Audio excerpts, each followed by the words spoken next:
नमस्कार दोस्तों। तो पिछली वीडियो में हमने महाराणा लाखा के बारे में पढ़ा था। आज हम उनके पुत्र महाराणा मोकल के बारे में पढ़ेंगे। पिछली वीडियो में हमने पढ़ा था कि कैसे महाराणा लाखा और हंसाबाई का विवाह होता है। दरअसल हंसाबाई का विवाह का प्रस्ताव तो आया था चूड़ा के लिए, लेकिन दरबार में कुछ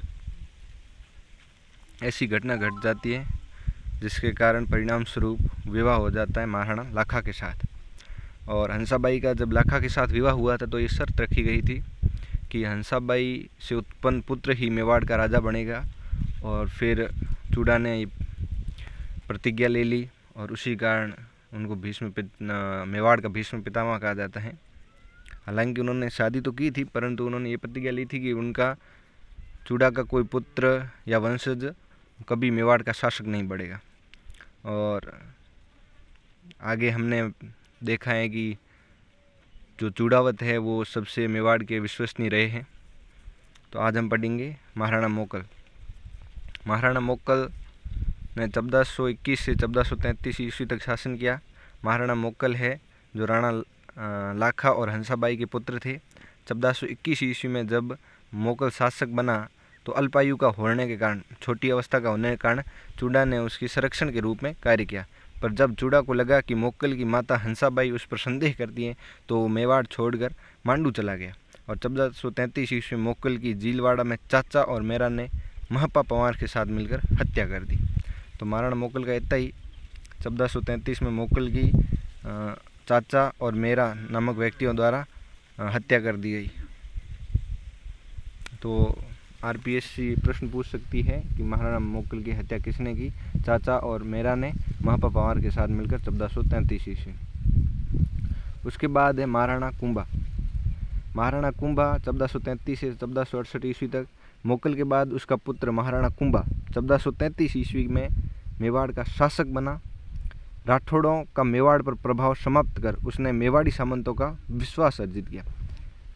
मेवाड़ पर राठौड़ों का प्रभाव कैसे था कि जो मोकल था उसका ननिहाल जोधपुर था। हंसाबाई जोधपुर की राजकुमारी थी और इस कारण जोधपुर का भाणेज होने के कारण महाराणा जो मोकल था वो जोधपुर का भाणेज था और उसके कारण जोधपुर के राठौड़ों का मेवाड़ पे प्रभाव अधिक ही था। तो जब कुंभा मेवाड़ का शासक बना तो उसने राठौड़ों का प्रभाव धीरे धीरे समाप्त कर दिया और मेवाड़ी सामंतों का विश्वास अर्जित कर लिया। कुंभा ने चित्तौड़ एवं कुंभलगढ़ को अपनी शक्ति का केंद्र बनाया। 1437 ईस्वी में सारंगपुर के युद्ध में मालवा के शासक महमूद खिलजी को परास्त कर बंदी बना लिया। 1437 ईस्वी में राजा बनने के 4 साल बाद ही सारंगपुर का युद्ध हुआ, जिसमें मालवा के शासक महमूद खिलजी को कुंभा ने परास्त कर दिया और बंदी बना लिया। इसी विजय के उपलक्ष्य में कुंभा ने कीर्ति स्तंभ का निर्माण करवाया। 1437 में नागौर के उत्तराधिकारी को लेकर मेवाड़ और गुजरात में युद्ध हुआ, जिसमें गुजरात की पराजय हुई। 1453 ईस्वी में कुंभा ने मारवाड़ से मंडोर छीन लिया, परंतु बाद में संधि कर अपने पुत्र रायमल का विवाह मारवाड़ की राजकुमारी से कर दिया। 1456 ईस्वी में मालवा के महमूद खिलजी व गुजरात के कुतुबुद्दीन के बीच चंपानेर की संधि हुई और इस संधि में यह तय किया गया कि दोनों शासक मिलकर कुंभा पर आक्रमण करके उसे हरा देंगे।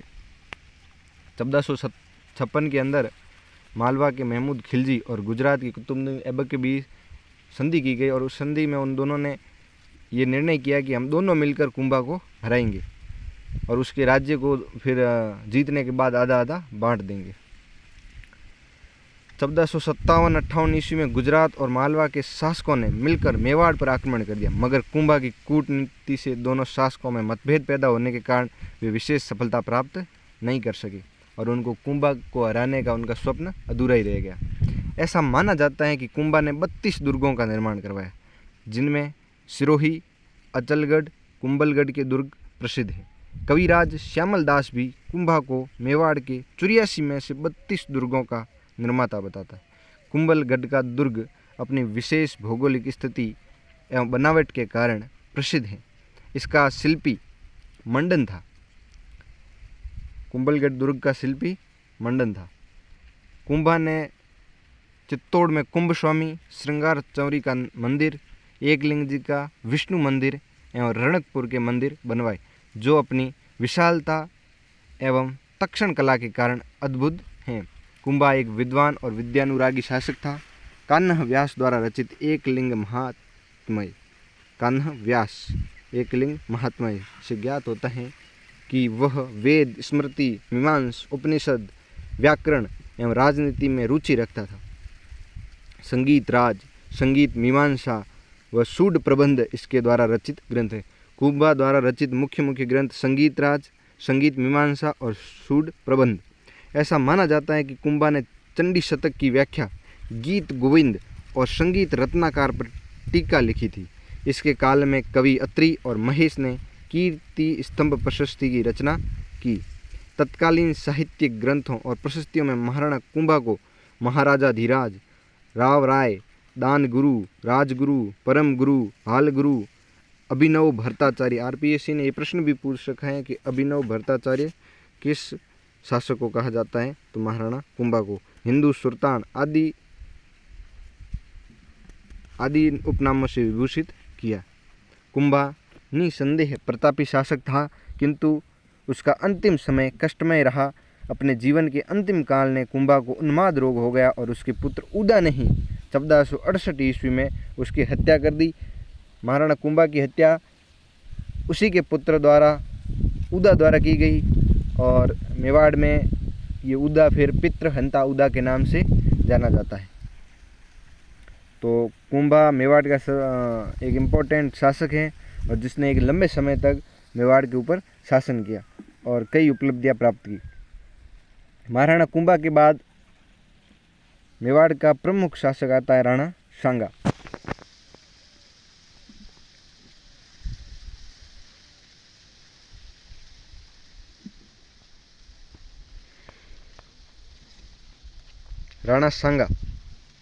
राणा सांगा 1509 से 1528।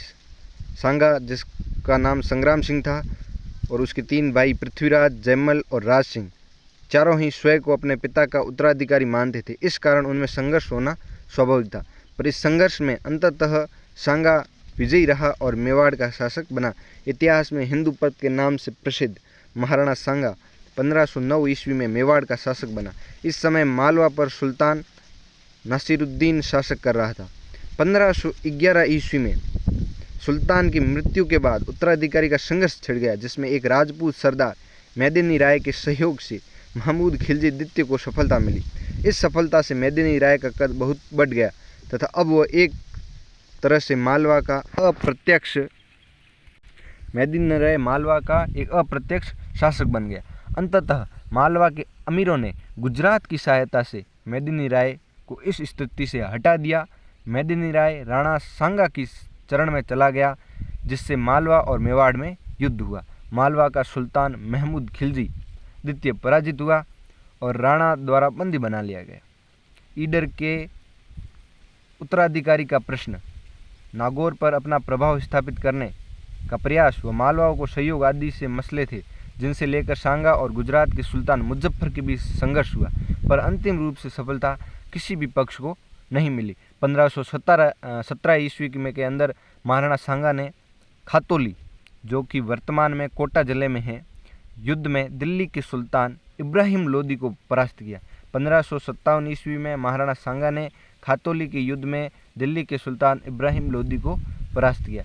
इसके बाद राणा की सेना ने बाड़ी, जो कि धौलपुर के युद्ध में भी इब्राहिम लोदी की सेना को परास्त किया। इससे राणा की प्रतिष्ठा बढ़ गई और राणा सांगा उत्तर भारत का सबसे शक्तिशाली शासक बन गया। 1526 ईस्वी में बाबर ने पानीपत के युद्ध में इब्राहिम लोदी को परास्त कर दिया और आगरा पर अधिकार कर लिया। 1526 ईस्वी में बाबर की भारत के अंदर एंट्री हो जाती है। बाबर ने राणा सांगा पर विश्वासघात का आरोप लगाकर उसके विरुद्ध कूच किया। बाबर के अनुसार राणा सांगा ने उससे वादा किया था कि जब वह इब्राहिम लोदी पर आक्रमण करेगा तो सांगा उसकी मदद करेगा, किंतु राणा सांगा ने उसकी कोई मदद नहीं की। इस आरोप की पुष्टि नहीं होती है, चूंकि दोनों ही शासक शक्तिशाली और महत्वाकांक्षी थे, अतः दोनों के मध्य युद्ध निश्चित था।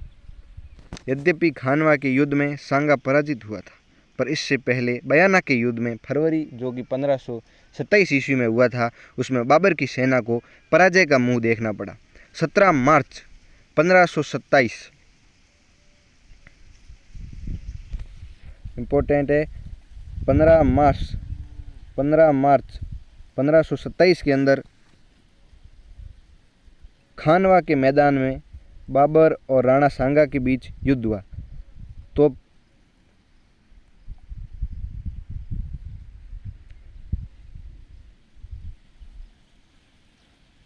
तोप खाने और तुगलमा युद्ध पद्धति के कारण बाबर की विजय हुई।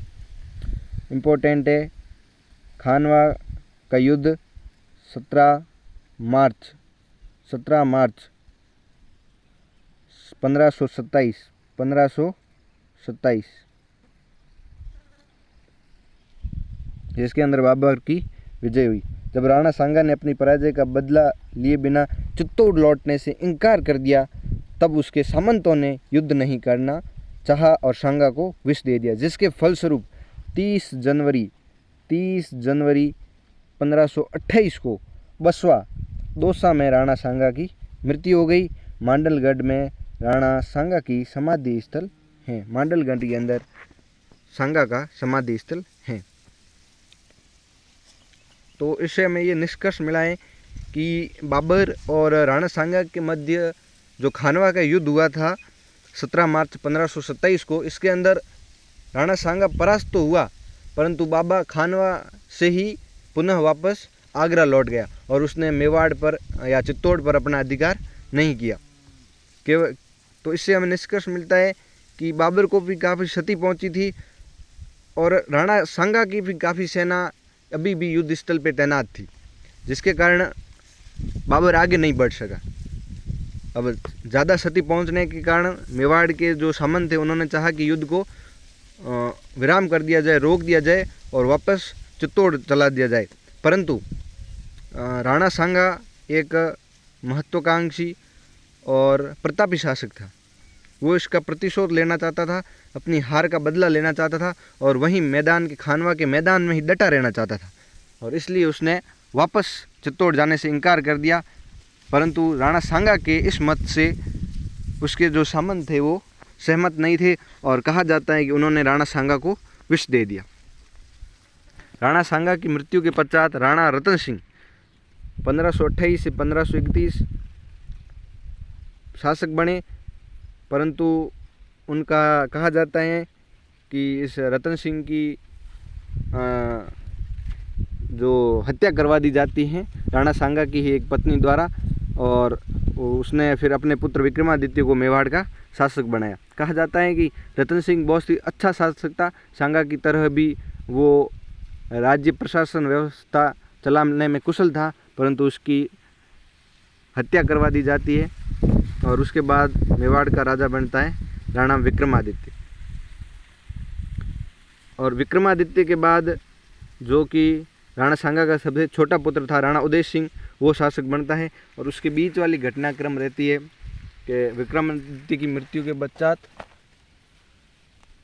मेवाड़ का उत्तराधिकारी कोई नहीं होता है और उदय सिंह छोटा होता है और उदय सिंह की रक्षा के लिए पन्ना दाई अपना बलिदान दे देती है और मेवाड़ पर बनवीर का अधिकार हो जाता है और उस बनवीर को ही हराकर उसके बाद उदय सिंह पुनः मेवाड़ का शासक बनता है।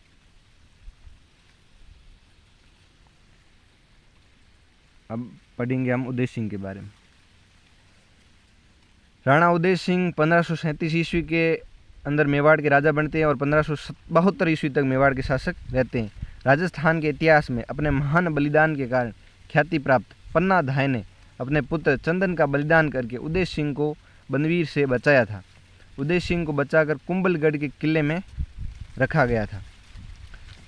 चित्तौड़ से उदय सिंह को अल्पायु में बचाकर कहाँ ले जाया गया था? कुंभलगढ़, और वहीं पर भी उनका राज्याभिषेक वगैरह होता है। यहीं मालदेव के सहयोग से 1537 ईस्वी के अंदर उदय सिंह का राज्याभिषेक हुआ और 1540 ईस्वी में मावली यानी उदयपुर के अंदर युद्ध में मालदेव के सहयोग से ही बनवीर की हत्या करके मेवाड़ की पैतृक सत्ता उदय सिंह पुनः प्राप्त कर लेता है। उदय सिंह ने 1559 ईस्वी के अंदर उदयपुर नगर बसाकर उसे अपनी राजधानी बनाया। यहाँ उसने उदय सागर झील तथा मोती मगरी के सुंदर महलों का निर्माण करवाया। अक्टूबर 1567 ईस्वी में अकबर ने चित्तौड़ पर क्या कर दिया, आक्रमण, और अपने सरदारों की सलाह पर उदय सिंह किले की रक्षा का भार जयमल और फत्ता नामक अपने 2 सेना नायकों को सौंपकर पहाड़ियों में चले जाते हैं। और एक मैं बता दूं कि उदय सिंह जब किले को छोड़कर जाते हैं तो कहा जाता है कि जो वीर प्रताप थे उन्होंने काफ़ी जिद की किले के अंदर रहने की, परंतु राज परिवार की सुरक्षा की दृष्टि से और मेवाड़ का भविष्य या वो कह सकते हैं कि राणा प्रताप उस समय मेवाड़ के उत्तराधिकारी, तो उनकी सुरक्षा के लिए वहाँ उनको बेहोश करके महल से निकाला जाता है। और मेवाड़ की सेना का नेतृत्व करते हैं जयमल और पत्ता। किले की रक्षा के दौरान जयमल और पत्ता वीर गति को प्राप्त हो जाता है और अकबर ने जयमल पत्ता की वीरता से इतने मुग्ध हो गए थे कि उस आगरा के किले के बाहर उनकी हाथी पर सवार पत्थर की मूर्तियां लगवाई थी। कहा जाता है कि अकबर ने चित्तौड़ जीतने के बाद यहाँ 30,000 के लगभग कत्लेआम करवा दिया था। और यहाँ पर चित्तौड़ का दूसरा जौहर भी होता है, तीसरा जौहर होता है। दूसरा जौहर कर्मावती के टाइम होता है, ये तीसरा जौहर होता है, मेवाड़ का तीसरा जौहर चित्तौड़ के किले के अंदर। उसके बाद महाराणा उदय सिंह के बाद उनके पुत्र महाराणा प्रताप मेवाड़ के शासक बनते हैं। महाराणा प्रताप के बारे में पढ़ेंगे हम नेक्स्ट वीडियो के अंदर। वीडियो को पूरा देखें और इसको ऑडियो के रूप में उपयोग लें। आरबीएससी की बुक में जो ये इम्पोर्टेंट है, यही आरपीएससी के फेवरेट प्रश्न रहते हैं, तो बेसिक क्लियर हो जाए तो आप यदि डीप भी पढ़ना चाहो इन टॉपिकों को तो वो डीप टॉपिक आराम से आपको समझ आता है। ये आरबीएससी की बुक में इतना बेसिक दिया हुआ है और बढ़िया से दिया हुआ है, यदि आप इसको बिना डाउट के पढ़ लेते हो, याद कर लेते हो, तो यदि आप फिर डीप भी पढ़ना चाहो तो वो आपके लिए बहुत ही सरल हो जाता है। धन्यवाद।